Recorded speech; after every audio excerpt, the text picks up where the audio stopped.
Okay, so here we are with the Samsung S95D in Best Buy, and this is basically a Best Buy tour showing you what is available right now and kind of giving you some thoughts about it.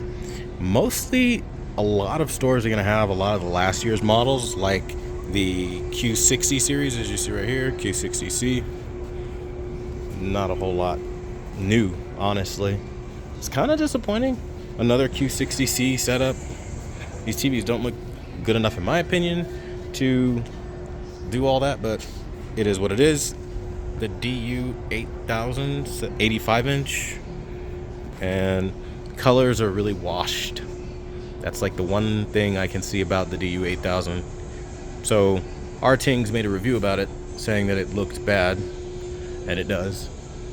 And then this is the frame TV, rocking that same ugly matte finish screen. As you can see in a retail setting, you can see the lights up here. That same matte finish screen we have on the S95D. I don't know why companies do this. I mean, gloss will give you a lot better, but I guess we'll leave it up to personal opinion. This is the Q80D at the top right here, 75 inch, and the Q70D at the bottom, and that is also a 75 inch. And looking at both of them, the Q70D actually looks better. It has more contrast, which is hilarious.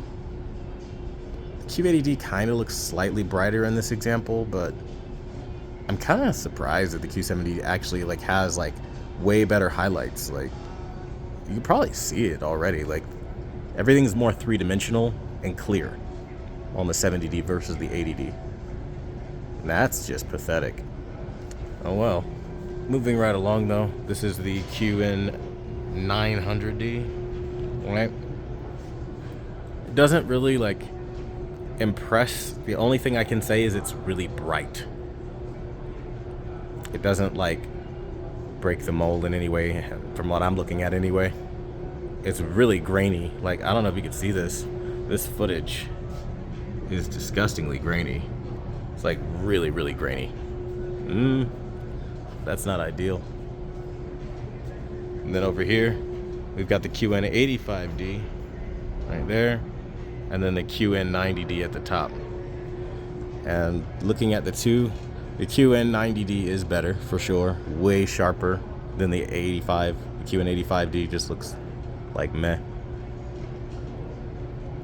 But a lot of these TVs this year kind of just look meh. They don't really grab the eye. Like the S90C grabs the eye. I looked at it and I'm like, oh, that's a nice TV, but that's the S90C. That's from last year. We already know it's a good TV. But hilariously, the S95D didn't capture my eye at all. At all. And if we can try to wait till the lights, I mean, you can kind of see the lights reflecting off it a little bit. Not a whole lot. It's kind of hard to see, but it is there. So I guess that's nice that you can't see the immediate reflection. But it also adds a generally hazy look to the picture too. So it's just kind of pick your poison kind of thing. I mean, of course you guys know you can adjust and make it look better, but that's what it is. The X90L still for sale. I mean, literally, it's a lot of the old TVs that they didn't sell, like the X77. I don't know who would even buy that one. Just gonna be for sale. Still just knocking about. The A80L, which isn't a terrible TV, but I mean, it isn't really worth the price point. I mean, again, WOLED is outdated technology. Anyone telling you otherwise is just lying at this point. There's a reason why QD OLED exists. That quantum dot filter makes a big difference. And then these ugly TVs up here, which I don't even know what they are. The one at the top is a little nicer, but that's the C3, so it's just kind of that's old. There's nothing really new right now in the stores. That TCL's old crap. I mean, really, it's just like a who's who of old shit. And you go down, and then you get to the open box section, and this is what it's like shopping in Best Buy now. It's it's not even a fun experience anymore. It's just kind of I'm walking around, and I'm waiting to see something noteworthy, brand new, exciting, and I'm like, dude, I just see a bunch of open box TVs. I'm like, is it really that bad now? You know what's funny? This stand kind of looks like the Hisense, even though it's a Samsung. So Hisense totally ripped off Samsung's stand, unless that's the U8N, and it looks like a U8N. but it's a Samsung. It's crazy. Samsung stand. Hisense totally stole Samsung's stand for the 65-inch U8N, looking at it. And then you have all these other open box TVs. What is this, a 95C? Yeah, the S95C open box. In terrible condition. I mean, look at that. Who wants something with a scratch on it for freaking $1,100? Yeah, right. I don't know. You'd be better off going to one of those buy here, pay here places. That's the quality Best Buy's pushing out these days. Damn. The bar is in hell. It's really not like exciting like it used to be. Like, you guys remember when we used to like walk through these aisles and we used to look at all these TVs and we used to be like, oh my god, we're buying a new TV, and it was like heart pumping. And now I look at these TVs and it's just like the high-end TVs are overpriced crap. The mid-range TVs are the actual high-end TVs now, hilariously. The low-end TVs are just that, low-end, something that will fill the void and scratch the itch enough. But I mean, there's nothing like truly like sensational, and it's so disappointing.